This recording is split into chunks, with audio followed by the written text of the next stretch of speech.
Hi everyone, welcome back to Alice and the Giant Bookshelf. In today's video I'm going to be wrapping up all of the books I read in the month of November.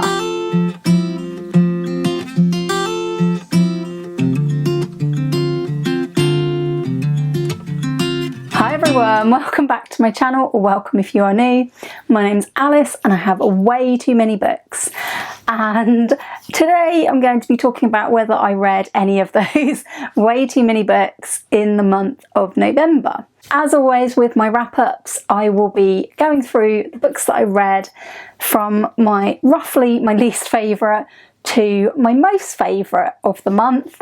And at the end of the video, I'll be checking in with how the giant TBR numbers are getting on. But before all of that, let's have a look at my reading stats for the month of November. In November I read 12 books and I DNF'd one book, and Storygraph is telling me that that's a grand total of 4,260 pages read. And this month there was more of a split between fiction and non-fiction because it was non-fiction November, so I made a special effort to read some, and therefore I read 67% fiction still, but 33% non-fiction, which is much better ratio than my usual. Of those books, 2 books that I finished this month were audiobooks, and also the book that I DNF'd was an audiobook. I borrowed 3 books from the library which I read, and 1 book that I read was borrowed from my mum.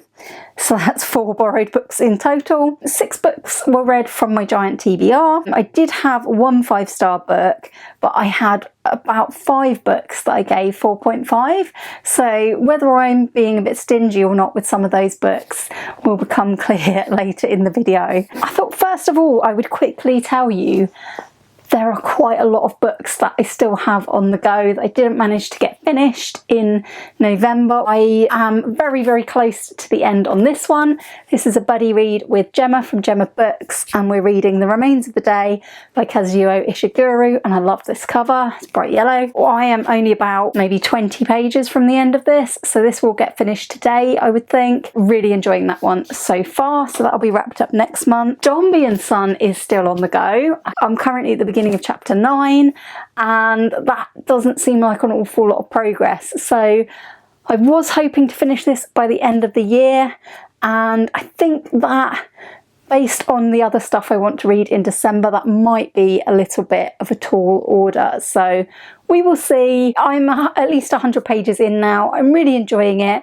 I just haven't really had a chance to pick it up as much in the latter half of the month. I also started 2 books for non-fiction November, which I just haven't had the time to commit to them. One of them, I think, I just didn't particularly want to read it at that exact moment, which was Murder Isn't Easy, the forensics of Agatha Christie, and I definitely really want to read this, but quite early on in the book I was just not feeling quite in the mood for it, so I put it down and I will come back to this. I will also be coming back to probably quite soon in the month. I borrowed this from the library, and it is The Complete Mouse by Art Speigelman. And I've been wanting to read this graphic memoir for absolutely ages, and I think I have reached chapter 3 in this. Definitely going back to that very soon, but I was trying to get some books off the giant TBR finished at the end of the month. I'm also still reading Best Served Cold by Joe Abercrombie. If you've been here for a little while, you'll know that I'm buddy reading with Gemma from Gemma Books and Jack from Spread Bookjoy, all of the Joe Abercrombie First Law World books. And we finished the trilogy, the First Law trilogy, this month, but we also started Best Served Cold, and as you can see it's quite chunky, and I'm mostly actually listening to this on audiobook because I love the audiobook narrator Stephen Pacey, and I think he does a great job of all the different voices. We are about 7 hours from the end of this at the time of recording, and that one is very enjoyable. And the last one that I'm still currently reading is A Bitter Remedy by Alice Hawkins.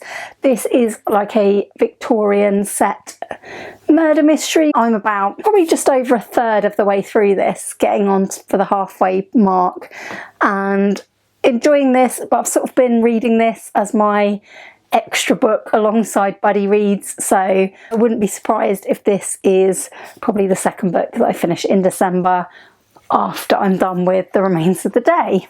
So without any further ado, let's talk through the books that I read in the month of November.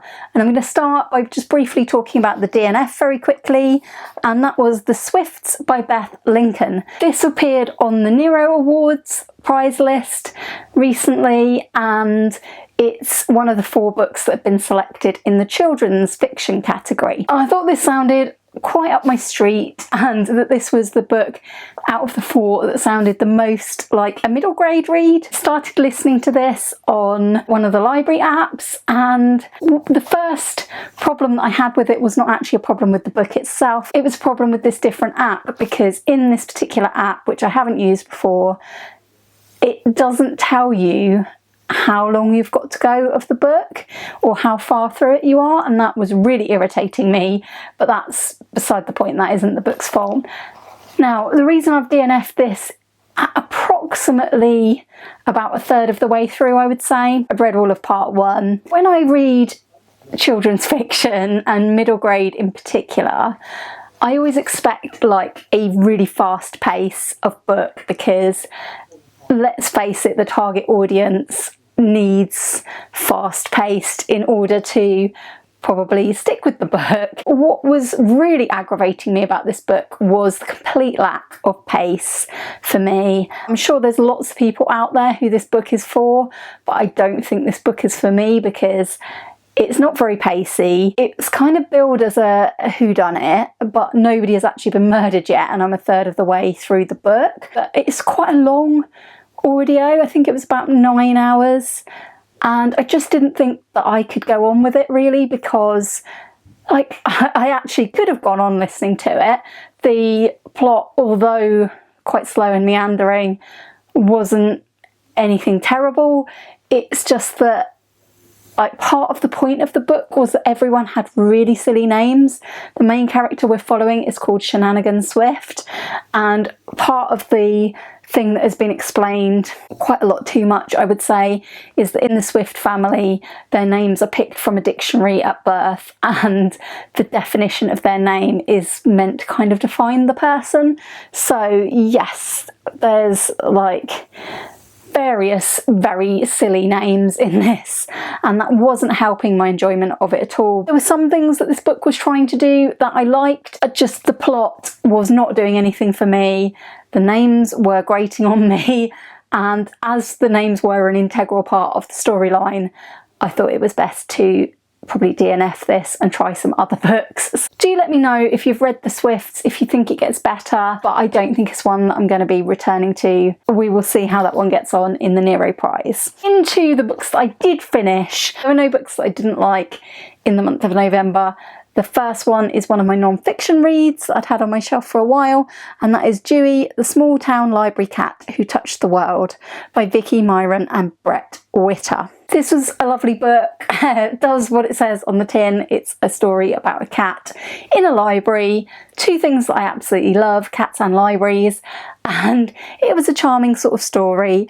I didn't rate this any higher because of 2 reasons really. One is that it wasn't particularly well written, and I don't judge it on that. I think that it was nice that it had a bit of a personal touch, being told by like the woman who found Dewey, who is a cat who was found in the library drop box when they came in one morning in a small town in Iowa.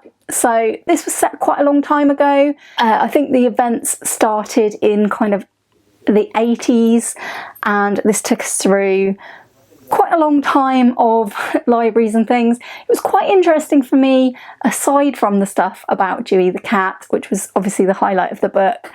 The changes in the library system over that time between the 80s and the 2000s were really interesting to me, but what wasn't as interesting to me was there was also quite a lot of background on things that had happened in Iowa prior to the 80s.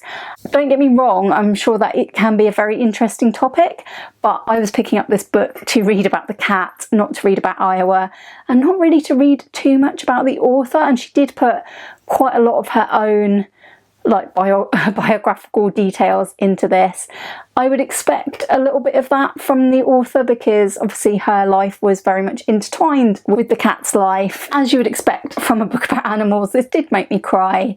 I did enjoy this while I was reading it, and it was quite a light read, although it had its very, very sad moments. If anything, I would have liked even more cat stuff and maybe a bit less of other stuff, but all in all, it was an enjoyable read. Going into my very good category, I finished this off in November. This was part of a tandem read-along, so I was sent this copy. I finished this quite early on in November, so my memory of it is already a little bit hazy, but this is the latest Sophie Hannah book about Hercule Poirot. It's called Hercule Poirot's Silent Night. Sophie Hannah, I think this is now her 5th continuation Poirot novel. I find that I can really enjoy these books even though they're very much not Agatha Christie, because I think Sophie Hannah has sensibly kind of made Poirot her own and not attempted to just copy Agatha Christie's style. Poirot, written by Sophie Hannah, is quite different to me to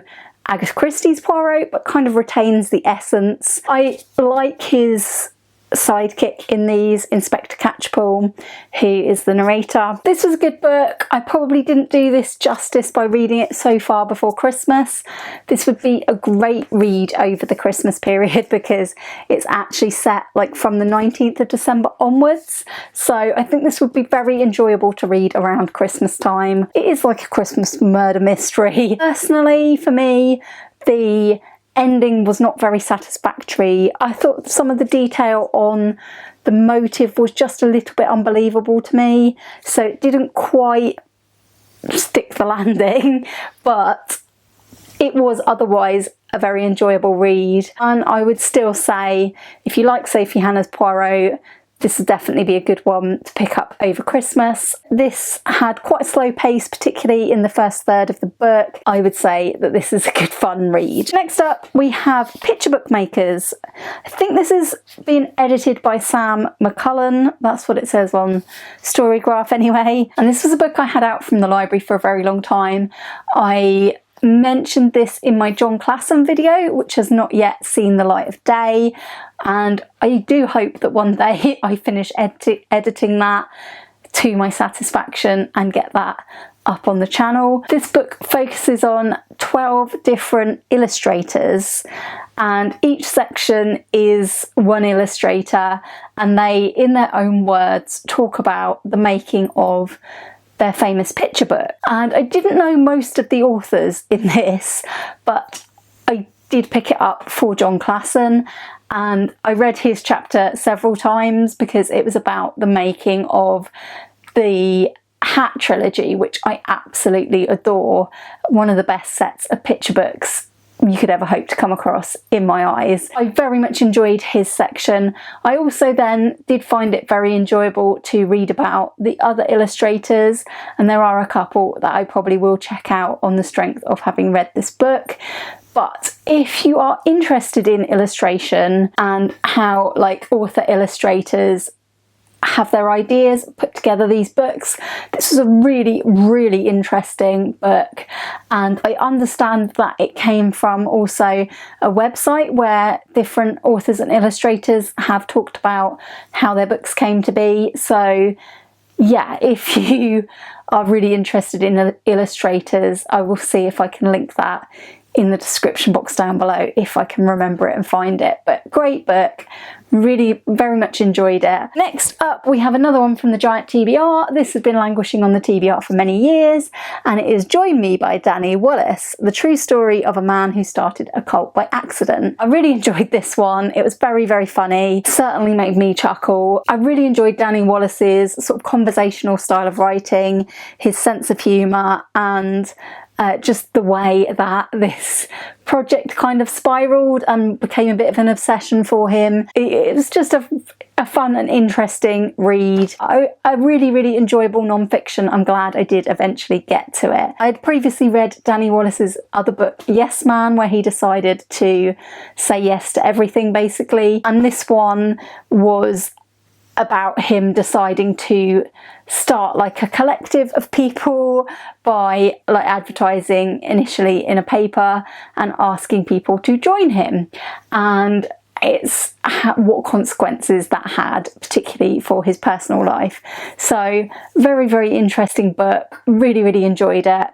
It was a lot of fun. That's really all I have to say about it. So next up, getting into books that I really did enjoy very much. I listened to Strong Female Character by Fern Brady. This was my favourite non-fiction of the month. Fern Brady is also a comedian. I think this book has recently won the Books Are My Bag prize for non-fiction, and it's also nominated for the Nero Awards in the non-fiction category. It's a great audiobook. It's only about 6 hours long and it's narrated by the author herself, and I love the way this explored Fern Brady's life experiences being diagnosed as autistic in her 30s and how she sort of made sense of that diagnosis. Fern Brady speaks very openly and honestly about her autism, and also about like not wanting to be the person who gives you information on what meltdowns are like for her, but there is like just really not enough information on autism in women and what that feels like and what that presents like in her life and how it's affected her. And I found it really very moving and also very informative, and I think it's a really well written memoir, and I would heartily recommend it. I also continued to read Far From the Madding Crowd by Thomas Hardy. This was a Victober read that was a buddy read with Nikki from Red Dot Reads, and I ended up finishing this in November. Again, it's one I finished very early in the month, and I really did enjoy this. This is my third Thomas Hardy, but I think that perhaps I like The Mayor of Casterbridge most out of those three. So I've read The Mayor of Casterbridge, Jude the Obscure and Far From the Madding Crowd. This is certainly a more cheerful book than both The Mayor of Casterbridge, and definitely much more cheerful than Jude the Obscure, but you would never really accuse Hardy of being a cheerful writer. I very much enjoyed this. There's some very complicated characters in it. My favourite was Gabriel Oak, and I thought he was just a brilliant character. This book is also famously about Bathsheba Everdeen, and she's a very interesting and complex character, I would say. It's very difficult at times to be on board with a lot of Bathsheba's decision making in her life, but that made for a very interesting read, and I really enjoyed reading this with Nikki. A great Thomas Hardy book if you want to read one of Hardy's less bleak works. I would highly recommend Far From the Madding Crowd. It's a really good Victorian book, and I always love Hardy's descriptive writing of the countryside as well. Kind of heading towards favourites of the month, so I wasn't sure whether to say that my 4.5 reads are favourites of the month or whether to just give that accolade to my 5-star read. I would say that all of these were really good books and pretty much favourites of the month. So let's start with the 4.5 star reads, which were The Night of the Hunter by Davis Grubb was the first one. I've had to take this back to the library now, but this was a very belated read for the Killer Reads Thriller Month book club. I can't remember what month I was supposed to read this in, but I think it was one of the summer months. But this was a really good read. This is probably one of my favourites that I've read for the Killer Reads Thriller Month book club. It's a story that is very scary in places. It's predominantly following two children whose father gets arrested for a bank robbery, and they might be the only people in the world who know where he put the money that he stole, if anybody does in fact know that. And it also follows an absolutely terrifying character who was in prison with their father and wants to get his hands on the money when he comes out of prison. The way that this was structured was fantastic. The way that that storyline unfolded without any spoilers was so tense and suspenseful, and at times genuinely scary. For a really short book, this very much packed a punch, and I thought it was absolutely excellent. Very torn between the positioning of these from now on, but the next one was Severance by Ling Ma. I thought that this was such an excellent read. This was sent to me by Gemma from Gemma Books for my birthday, and all I can say, having read this, is that Gemma really does know what I like in a book, because this is a sort of post-apocalyptic but really, really interestingly done book, and I've been very much in a phase this year of wanting to read like these slightly dystopian, slightly post-apocalyptic books again. It's an absolute favourite genre of mine. This was super intriguing because this was published in 2018. Reading this now in the light of everything that has occurred between 2018 and now, including the global pandemic, this is the sort of book that makes me think, how did somebody get like a pandemic so spot on? The apocalyptic event in this book that the characters we're following are the survivors of, it's being called an epidemic in this book, but it clearly is more far-reaching than just an epidemic. This is really kind of told in two timelines. Both are pretty close in time to each other. So we follow Candice Chen, and she lives in New York in the timeline prior to the epidemic. In the later timeline, we're following her and a group of survivors as they make their way to somewhere safe. And as we go along, we are told Candice's backstory and how she came to stay in New York for such a long time during the epidemic. This is kind of similar to a sort of zombie apocalypse in that the infected are sort of reduced to like a base instinct sort of state. They're known as the fevered in this book, and we see them continuing to go about familiar routines but unable to be interacted with whatsoever. So it was a really, really interesting concept. This book talks a lot as well about work life and like modern day and all sorts of things around that. This is a really, really good post-apocalyptic read, and I absolutely loved it. I think Ling Ma's writing style is super interesting. I read her short story collection Bliss Montage earlier in the year, and I could definitely see some similarity in some of the writing style, and it was really, really good to see her writing style in a longer format. I think that Ling Ma is a really, really interesting and accomplished writer, and I would definitely seek out more by her. I do highly, highly recommend Severance, and talking about it has made me think even more that maybe I should have given this a 5-star. And it's possible that if I continue thinking about this more, then it may grow into being like a favourite read. Next up we have The Birds by Daphne du Maurier, and this is a short story collection. Yeah, I was in the mood for a short story, and who better to read a short story by than Daphne du Maurier. This collection did not disappoint me at all.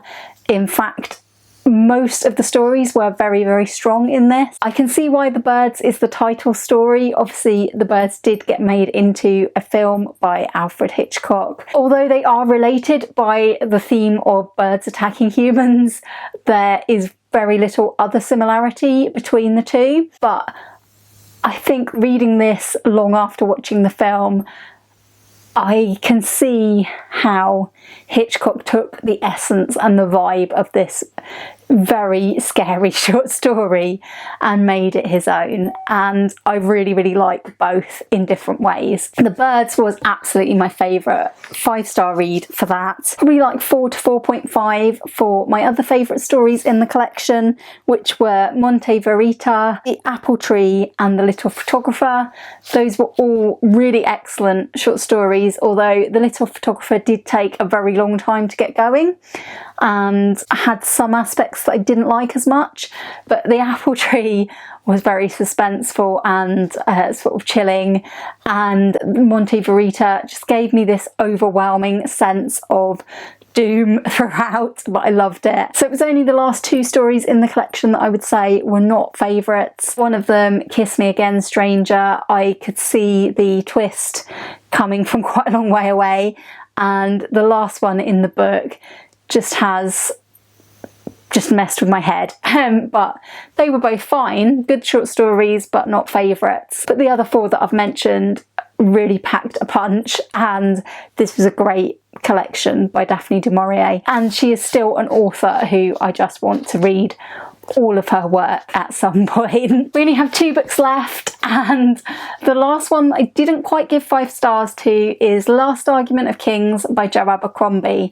I listened to this one on audio as part of this ongoing buddy read that I'm doing with Jack from Spread Bookjoy and Gemma from Gemma Books, as I've already mentioned. Last Argument of Kings is the last book in the First Floor trilogy, and as such I'm not going to really give any plot details out here, because by this point in the trilogy we're obviously a long way into the happenings in the war-torn world of Jo Abercrombie's First Law world. The reason why I didn't give this book 5 stars, and I still feel a bit stingy about it now, I was disappointed by the ending of Last Argument of Kings, which won't be a popular opinion, and I was mainly disappointed by the ending because I felt like I had listened to something like over 40 hours of audiobook to reach this point, and then I wasn't 100% happy with what happened with the ending, and that's mainly on me. It isn't the book. I just wanted something different from it. I was quite cross with Jo Abercrombie over, and if you've read this, I'm sure you all know what I might be referring to. Yeah, I was really cross. But luckily we started Best Served Cold the day after, so I quickly forgave Jo Abercrombie for everything. But not happy about that ending for certain characters. So I don't think I can say anything more about that book. But on reflection, for like the whole book, this probably is very much worthy of 5 stars, but I'm still a little bit aggrieved about it. So yeah, I'm sticking to 4.5. Just realised that I've missed out a book. I don't really know where this would fall, but definitely somewhere in this kind of very good favourites of the month type category. This is The Skull by John Classon. This is John Classon's latest picture book, and it's based on a Tyrolean folktale. And if you would like a really excellent in-depth review and look at this wonderful picture book, I would suggest going over to Jack from Spread Bookjoy's channel. I will link in the description down below her brilliant review of The Skull, which made me have to straight away reserve this from the library and straight away read it as soon as it came. As with all John Classon picture books, this is deliciously bizarre, and I absolutely loved certain parts of it. Very strange, very dark, but another great book by John Classon. There's this page where the main character Attila and the skull, who she meets, are wearing masks from the wall that on the previous page the skull has said they're just for show, you're not supposed to wear them, and it doesn't say anything further about the masks, but they are wearing it in the very next illustration. It says they went downstairs. "What is this room?" said Attila. "This is the dungeon," said the skull. "There is nobody in it now." "What is this hole?" said Attila. "That is a bottomless pit," said the skull. Attila threw the core of her pear into the hole and listened. It did not make a sound. "Do you want to see the tower?" said the skull. "All right," said Attila. And this is just, to me, typifies Classon's hilarious writing. I just love that there's this random bottomless pit that they just talk about as though it's absolutely nothing. Just cracked me up.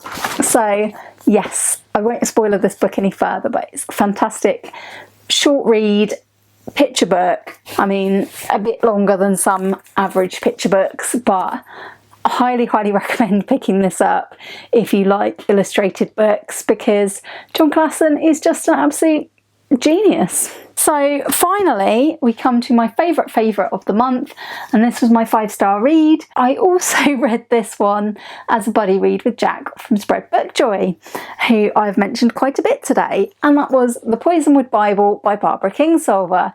This was my second Barbara Kingsolver of the year, after my top favourite, Demon Copperhead. I just thought this was incredible. I think Barbara Kingsolver is like on a whole different level to some other writers. I'm absolutely in awe of the fact that anyone can manage to craft such a thing. There are so many layers to this book, and this is a book about 4 sisters who, with their mother and father, go out as missionaries to the Belgian Congo in 1959. When I say there are so many layers, this is told sometimes by the mother, whose chapter sort of starts each section, sometimes by each of the 4 girls, and each of the 4 girls has such a distinct narrative voice.